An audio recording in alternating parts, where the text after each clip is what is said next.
Owen, you've just spoken at the plenary session of the opening of the third Scottish Assembly for Tackling Poverty.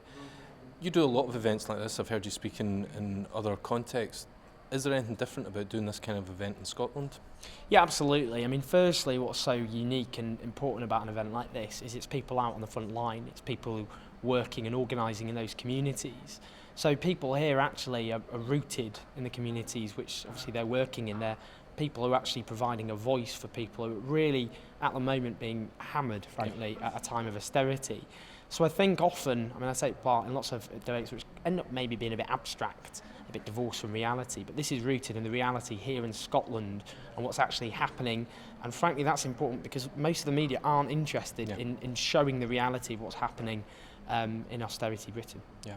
And in terms of the level of debate, the ideas that were coming out of that debate, is there anything that struck you as new, as different, or are we saying the same kind of messages that other parts of the UK are saying, particularly around issues around welfare reform?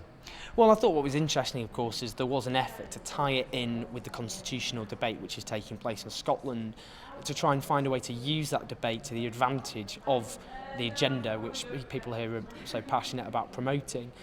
To actually have conditions on people, so it's not just end up being bogged down in a kind of just a purely constitutional issue, but an idea of what sort of Scotland do people want to build, what sort of society, whether that be Devo Max or whether that be independence, what sort of Scotland will be created which solves the deep crises that this meeting's here to address. Yeah, and you've obviously in your work focused a lot on the issues around the way that people are portrayed, the way that people living in poverty are portrayed, working class people are portrayed. What are some of the solutions there? What can we do that's different? Poverty Alliance and other organisations in Scotland have been campaigning around stigma and tackling stigma, but what from your perspective and your experience can we actually do to address that big issue? A lot of it is voice and representation. It's the fact that those being caricatured and demonised by politicians and the media, which frankly are not representative of society whatsoever. If you take the media, for example, over half, according to the Sutton Trust, over half of the top 100 journalists in this country are privately educated. Just over 1 in 10 went to a comp.